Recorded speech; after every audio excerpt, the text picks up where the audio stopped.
क्या हो अगर आर्टिफिशियल इंटेलिजेंस यानी एआई कोई मुश्किल या डरावनी चीज न हो, बल्कि एक खेल की तरह हो।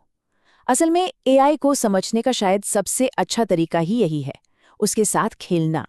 तो बस इसी सवाल को साथ लेकर आगे बढ़ते हैं और एक मजेदार सफर पर निकलते हैं, ये देखने के लिए कि खेल खेल में एआई को कैसे सीखा जा सकता है। तो ये सब होता कैसे है? देखिए, इसकी शुरुआत होती है मशीन लर्निंग से। इसका मतलब बहुत सीधा सा है। हम कंप्यूटर को हर एक नियम रटाने के बजाय उसे ढेर सारे उदाहरण दिखाते हैं और वो उनसे खुद ही सीखता है। तो फिर तैयार हो जाइए, हम अपने सफर के पहले पड़ाव में एंटर कर रहे हैं, एआई के खेल के मैदान में।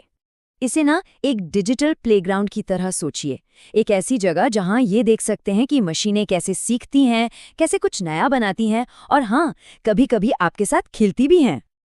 चलिए अब सीधे एक्शन में आते हैं और देखते हैं कि ये क्रिएटिव टूल्स असल में काम कैसे करते हैं। इंटरनेट पर कुछ बहुत ही मजेदार एआई गेम्स मौजूद हैं, जैसे क्विक ड्रॉ में आप कुछ भी बनाते हैं और एआई उसे पहचानने की कोशिश करता है, या फिर एआई डुएट जिसमें एआई आपके साथ मिलकर पियानो पर एक नई धुन बना देता है। और इन्फिनिट क्राफ्ट में तो आप देखते हैं कि एआई कितना क्रिएटिव हो सकता है। सिर्फ आग और पानी जैसे दो शब्दों को जोड़कर वो नई नई चीजें बना सकता है। ठीक है, तो हमने खेल तो लिया, पर अब जरा पर्दा उठा के देखते हैं कि इस जादू के पीछे की असली ट्रिक क्या है। देखिए, ये 3 बहुत ही आसान से स्टेप्स हैं। सबसे पहले आप उदाहरण इकट्ठा करते हैं, फिर उन उदाहरणों से एआई को ट्रेन करते हैं और फिर बस एआई नई चीजों को पहचानना सीख जाता है। गूगल की टीचेबल मशीन बिल्कुल इसी तरह काम करती है। जी हाँ, ये सच में इतना ही आसान है। लेकिन यहाँ एक बहुत बड़ा फर्क समझना जरूरी है। एआई जो देखता है वो असल में सिर्फ डेटा में पैटर्न होता है, पिक्सेल्स और आकार होते हैं। वो ये नहीं समझता कि कुर्सी बैठने के लिए है या कप में चाय पी जाती है। वो सिर्फ वही पैटर्न पहचानता है जो उसे सिखाए गए हैं। और यहीं पर सबसे जरूरी बात सामने आती है। एआई वही और सिर्फ वही जानता है जो हम उसे सिखाते हैं। इसके टीचर हम ही हैं। और ये बात हमें एक बहुत ही अहम सवाल की तरफ ले जाती है।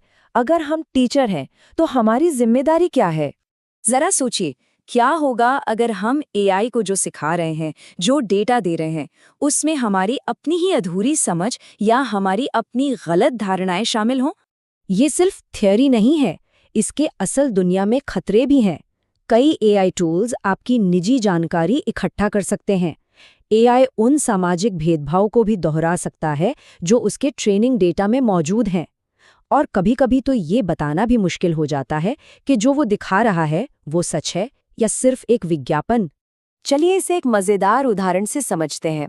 मान लीजिए आप एआई को गुस्सैल मछली पहचानना सिखा रहे हैं और आपने उससे जितनी भी गुस्सैल मछलियों की तस्वीरें दिखाईं वो सब बैंगनी रंग की थीं। तो एआई क्या सीखेगा? वो शायद ये गलत नतीजा निकाल ले कि बैंगनी रंग का मतलब ही गुस्सा होता है। बस ऐसे ही अनजाने में हमारा अपना भेदभाव सिस्टम का हिस्सा बन जाता है। तो जब ये सारे जोखिम हैं, तो इनसे होशियारी से निपटने का तरीका क्या है? चलिए इसका एक सीधा साधा सा प्लान देखते हैं। ये कुछ बहुत ही प्रैक्टिकल कदम है, जैसे प्राइवेसी सेटिंग्स को हमेशा मजबूत रखना और सबसे जरूरी इस बारे में खुलकर बात करना कि एआई कैसे काम करता है और वो क्यों गलतियां कर सकता है। असल मुद्दा टेक्नोलॉजी से डरने का नहीं, बल्कि उसे समझदारी से इस्तेमाल करने का है। और एक्सपर्ट्स भी यही मानते हैं कि टेक्नोलॉजी से भागना कोई हल नहीं है।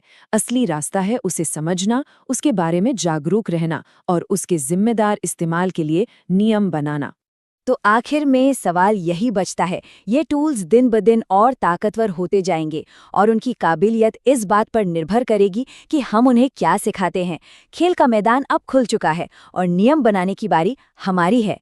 तो सवाल ये